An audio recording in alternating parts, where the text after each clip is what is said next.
Oh no.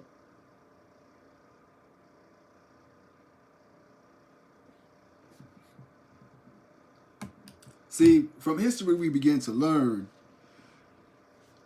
the ways that events tend to turn out because of the escalation, or sometimes because it's just a plan to roll certain things out. So what we have now is the California fires is escalating. There's a lot of talk about the fires in California. A lot of celebrities and super rich people losing homes. $1 million homes is being um, destroyed, and people being evacuated and stuff like that. So we're paying attention to that, and me, I'm just observant of what the people tend to um, absorb and create all sorts of ordeals about. This is something that the people, they're praying for the people in California, and everybody that's losing homes, which is that's cool. And at the same time, there's an ongoing war that's been waged on the homeless, and not only that, also um, what you would call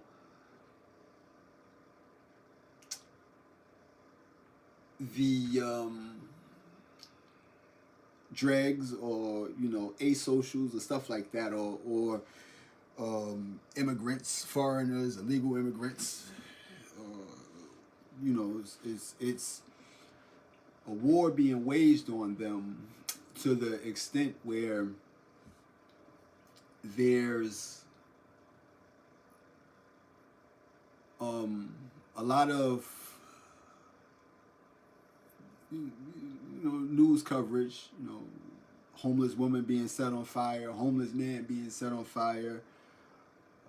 Jordan Neely um, trial. We saw what happened with Daniel Penny, and even before that case, I gave you what the end results would be in that case. There would be no justice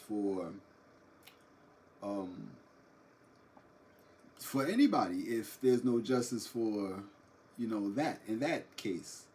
But we see that we see that, and we're seeing that on a wide scale, where it's immigrants doing this and homeless doing that, and the immigrants doing this and the homeless is doing that, and it's becoming almost you know common for you to turn on the news and hear something about homelessness, mental illness, or immigrants.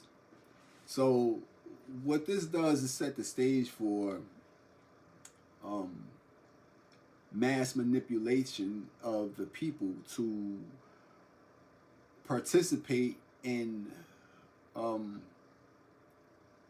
the agenda of waging war on particular people. This is where you have the people targeted and getting given the okay to do certain or to create certain acts. Where you had one day, you had a homeless man that was assaulted by a group of people, and he used a knife and defended himself, and then he wasn't charged for the crime. He killed the guy and then wasn't charged for the crime. So this is all setting the stage, or setting the tone for um, do as thou wish. Like, do the Aleister Crowley. You know what I mean? If you do whatever you want to do, You know, you're not going to suffer any kind of consequences for your actions. You know, you want to choke out a homeless person, go ahead. By all means, go ahead. You want to you want to be a homeless person and take another person's life, by all means, go ahead. We encourage that. You know, this is that theme. And, you know, that's you know, it's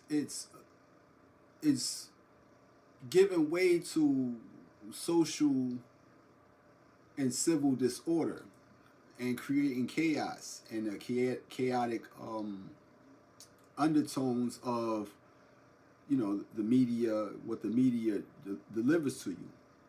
So what I seen recently was there was a story, you know, it's on here on YouTube and all throughout the media, where the media, you know, you have to understand what the media is. The media is the minister of information for the people. It gives the people information. So it administers information to the people. So whatever information that they want the people to have, it will come through the media. If you want to know something, it'll come through the media. What the weather's going to be like, it's going to come through the media. What happened over there in Paris, it's going to come through the media. What happened over there in LA, is going to come through the media. Anything going on in Chicago is coming through the media. So this is the minister of information, whether we know that or not.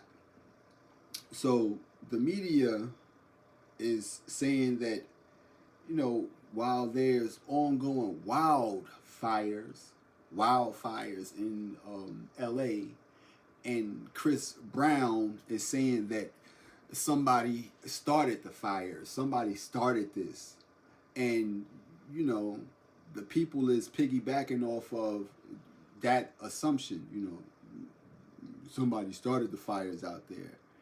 And the media unfairly, knowing that there's a lot of tension and finger pointing at homeless people and what to do with the homeless problem and what to do with the mental illness problem, they callously pointed their finger at a homeless man walking with what they called a flamethrower in his hand, or some sort of fire dispensing tool.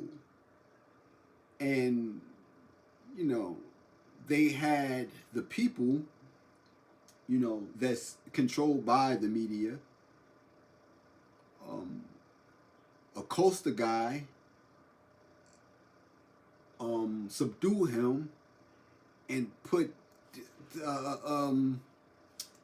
ties on the guy. I guess they arrested him. They illegally detained him, and then after there was no suspicion of crime, the police had let him go.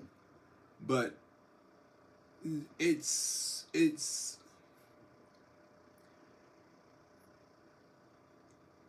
this is sickening, you know.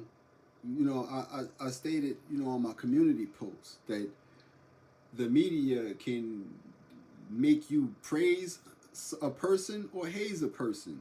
The media can do that. That is a powerful thing. That is a powerful thing, that we are responding to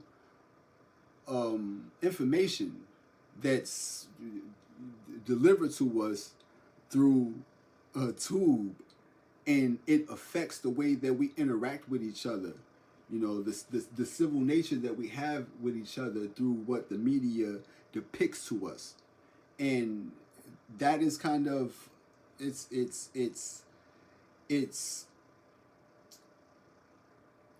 telltale of a sick and twisted society, of a people in a sick and twisted society, and the inhabitants of a world where they can't rationalize and think, but allow themselves to be motivated by what is dished to them or what they see on a TV screen. This goes into the movie where I spoke about weight further instructions where the tube actually turned the whole family against each other, and the whole the whole objective of the movie was for them to assimilate with the force behind what was on the TV. Now, that that is what you call um, that's manipulation. That's a manipulation tactic. Um, the fires. First and foremost, you got to understand. I had no idea what conspiracy theory is until just recently. Just until recently, someone stated to me they seen new technology where a person could take a picture and grab something off your phone and then go and bring it somewhere and then bring it to another phone and display it on that phone.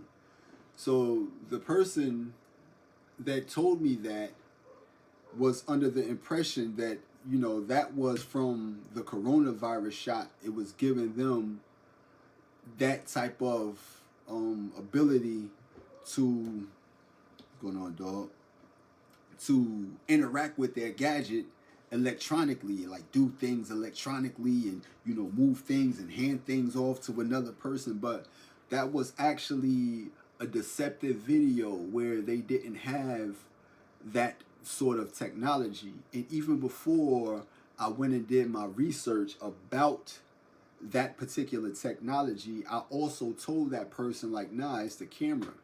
It's the camera is waiting. If the camera sees a fist and the camera responds and wait for that action.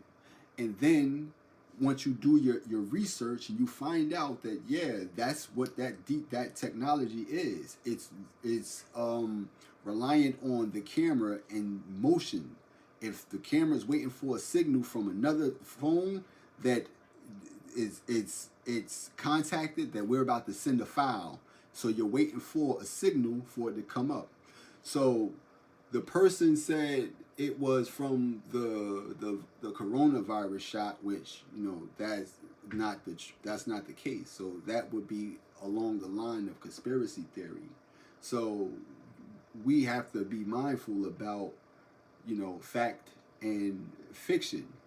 And one time, when I spoke about the thing with Sonia Massey, I seen another YouTuber, and he was saying that I shouldn't say the truth, say conspiracy theory, because other than that, you would put yourself in danger or something. Like, man, I don't care nothing about that. I don't care. So I speak my truth, the truth that I know, that I see. If I see you put your hands down with no pot in your hand, then you have another video with a pot in your hand, I'm going to tell you the truth. I'm going to tell you the truth.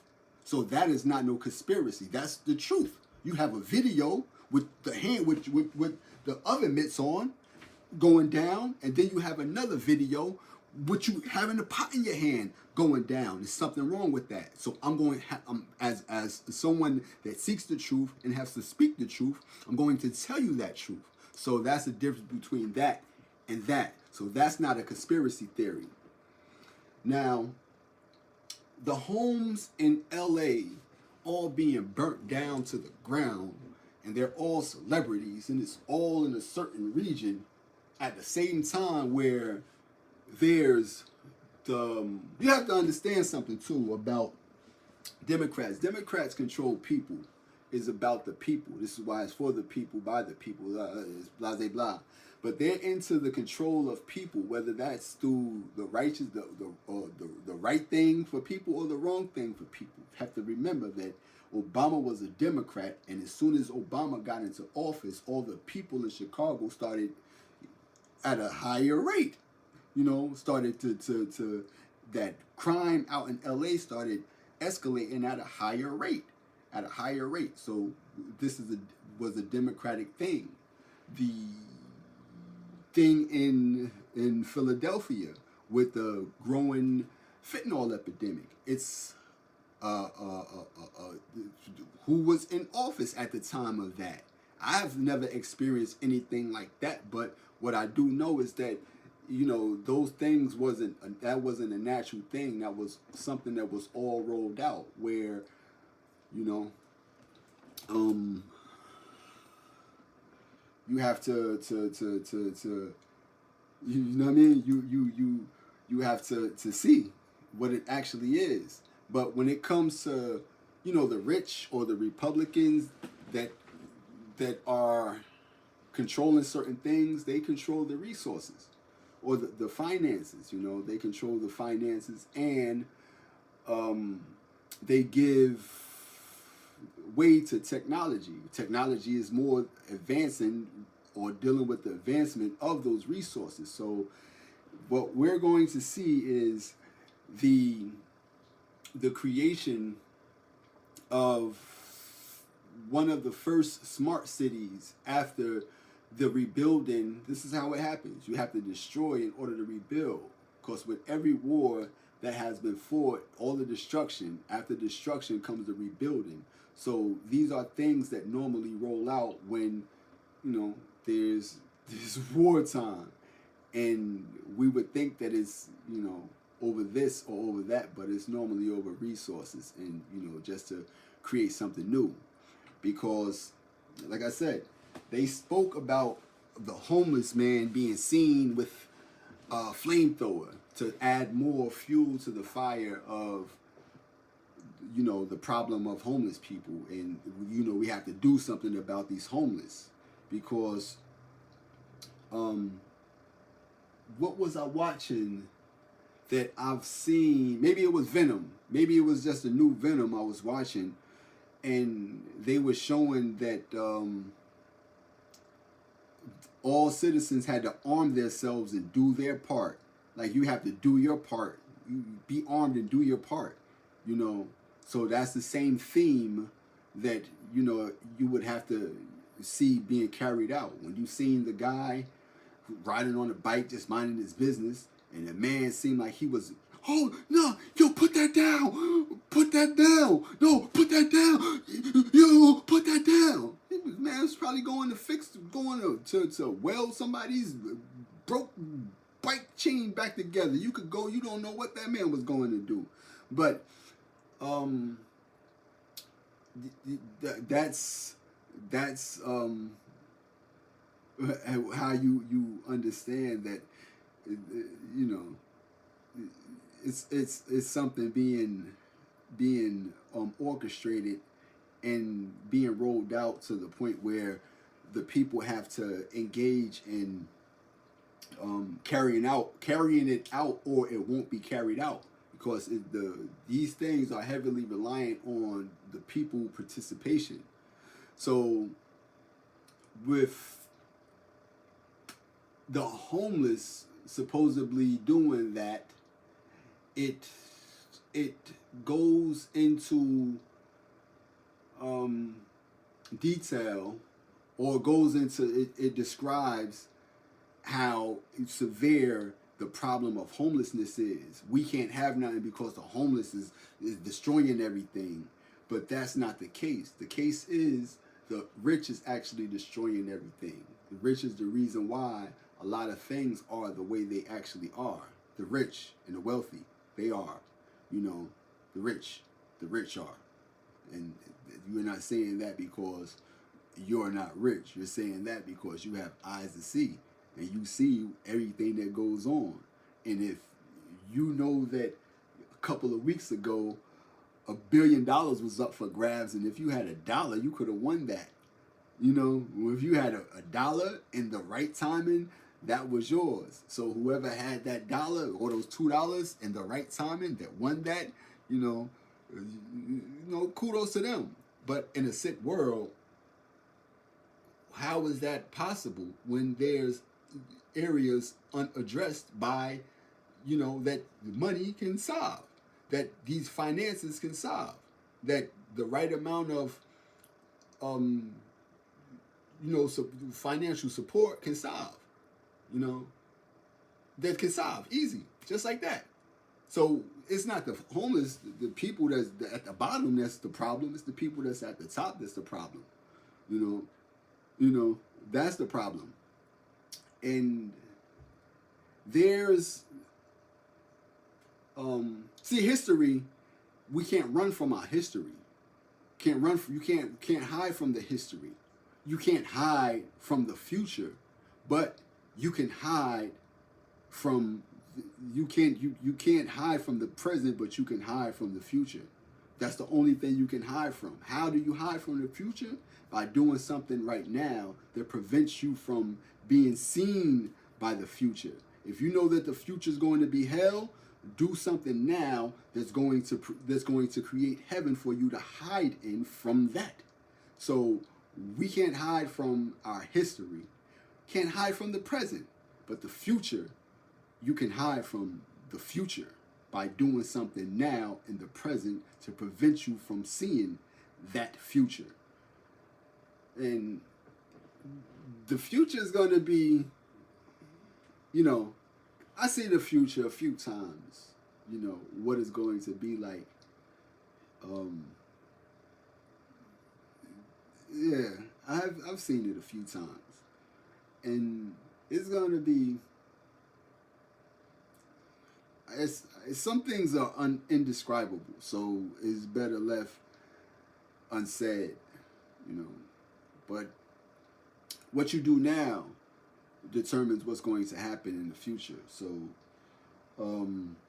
our history tells us a lot about certain things. Like in Germany, we seen the same things happen in Germany the with the Nazis, and how the Nazis rolled out destruction and terror and mayhem, and then the end result was the change of a social and civil change. But before they had to go through there, before they did that, they had to go through a whole bunch of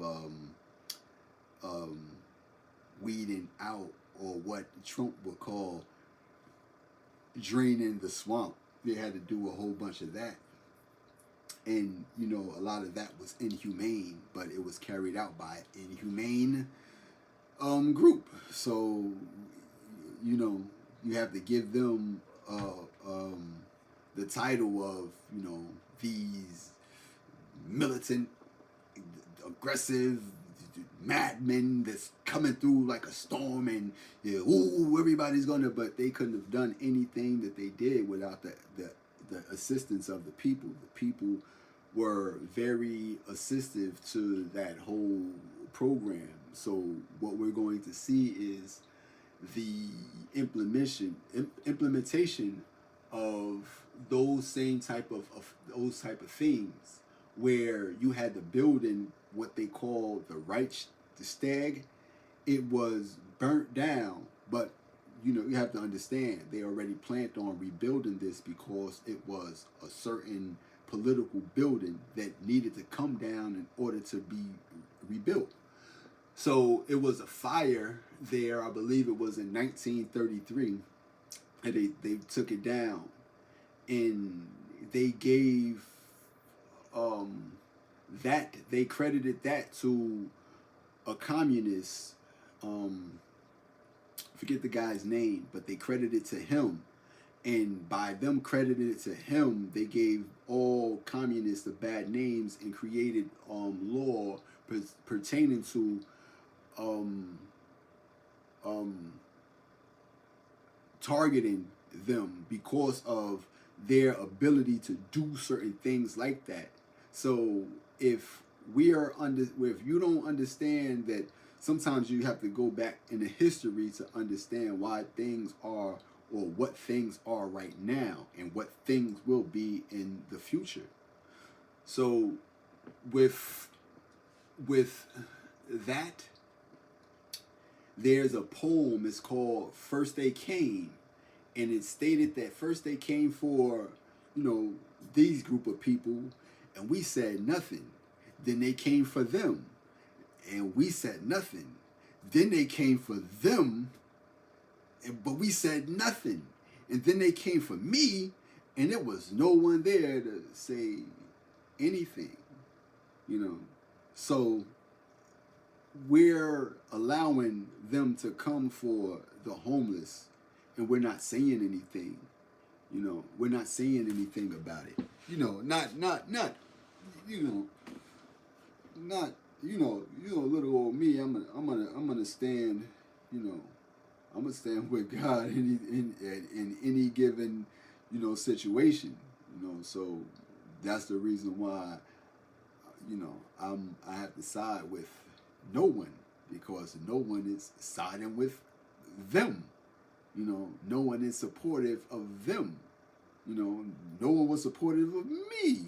You know, no one was supportive of little old me. So, um, yeah, we're going to sit back and allow them to come for them, then to come for them, then to come for them until they come for you.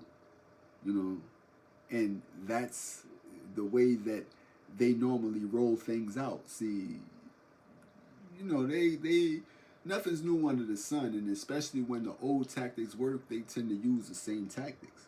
But they don't really count on, you know, God giving people certain understanding and vision, and not only that, also protecting these people.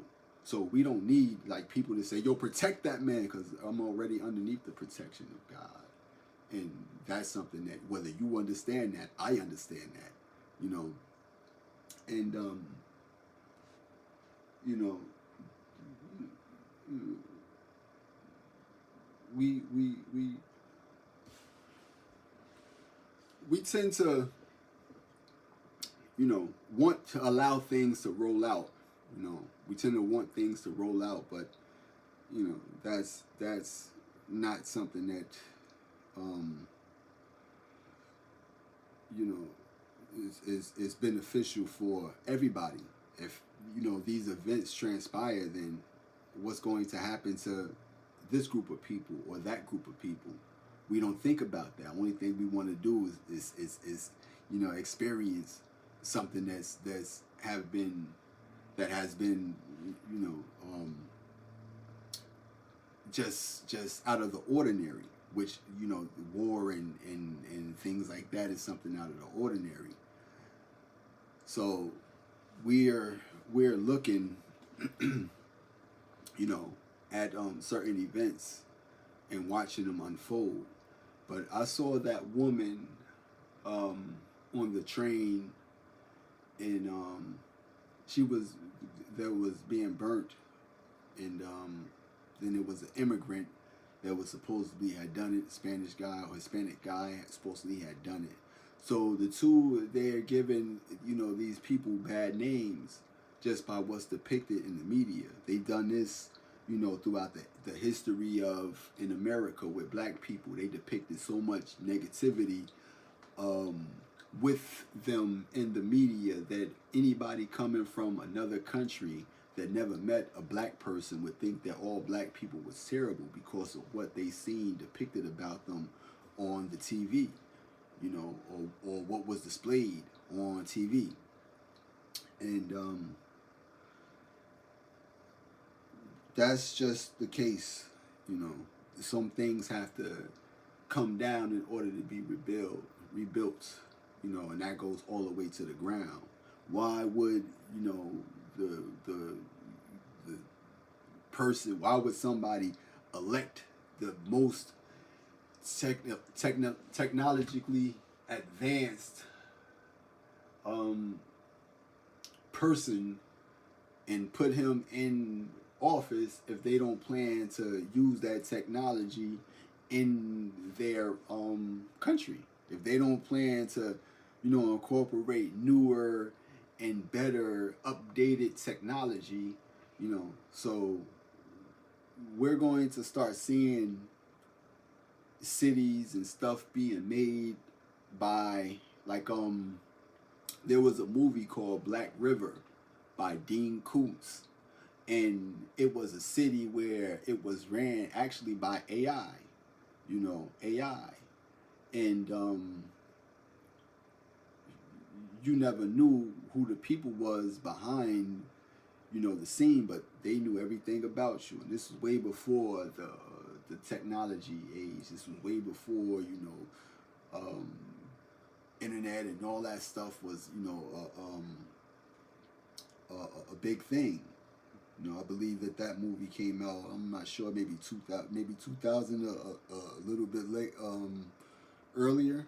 Could have been like 99 or something like that. I'm not sure. But Dean Koontz, that movie showed you that um, everything was, you was under constant surveillance. Everywhere you went, you was being monitored. You had self-driving cars. You had all sorts of stuff in there that if you don't understand that this is the rollout of the future, this is the future. And I told y'all that because your intelligence isn't intelligent enough to govern yourself, you're going to be governed by AI. That's not a good thing. That is not a good thing for you to be governed by AI. AI could be assistive to humanity, but to be governed by it, no.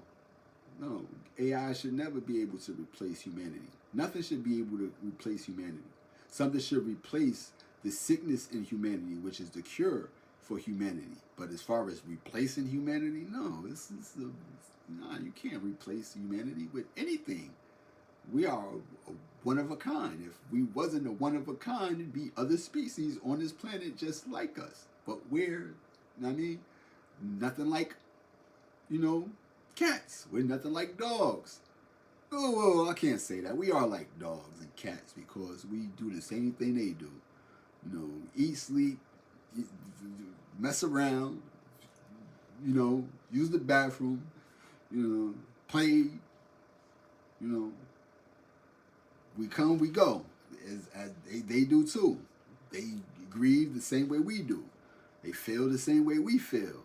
So I can't say that we're not any different from them, but as far as, you know, our abilities, we're a lot different. You can't create something worse than what we are to control what we are. You know, you can only create something that's going to be assistive to us. You know, so I wanted to share that because I felt like sharing that, you know, and another thing is that, you know,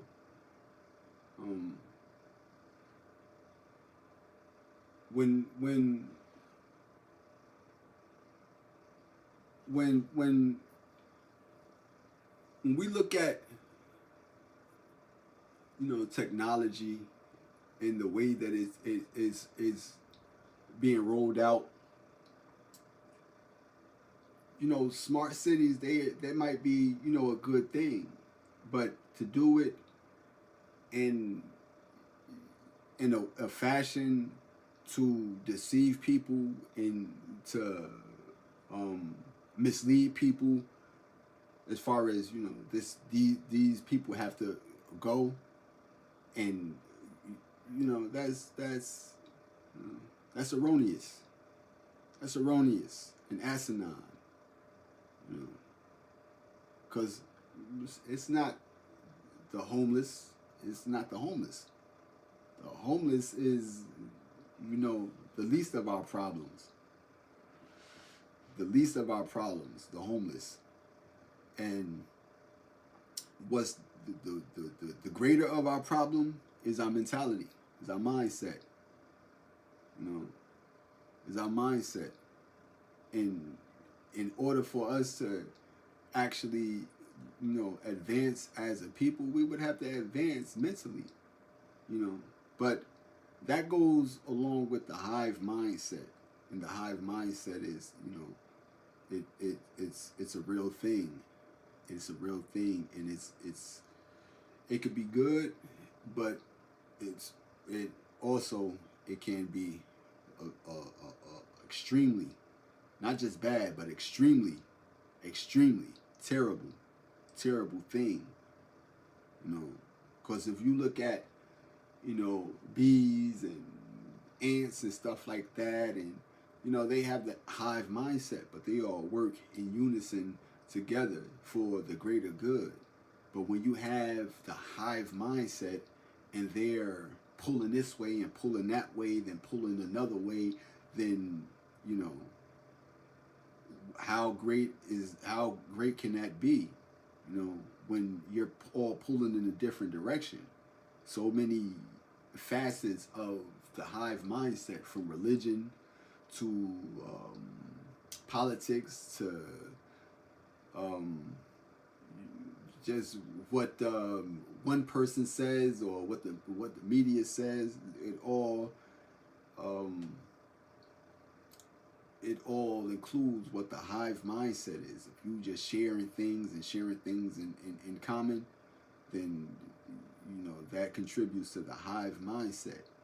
You know, one of the things that I contribute to the hive mindset amongst people, you know, in my inner circle, is when I see one person do this, and then you go again with the peace sign. Then another person do this, then the children do it, then your rappers do it, then you know they do it. This is part of the hive mindset, you know. So the hive mindset is um, is it could be useful as far as if you're receiving righteous instruction and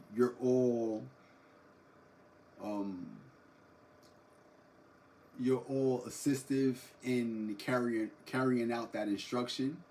But if you receive wicked instruction with the hive mindset, that can cause utter chaos, and that you know that is a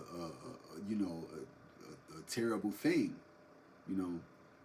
But yeah, I wanted to share that because it needed to be shared. So he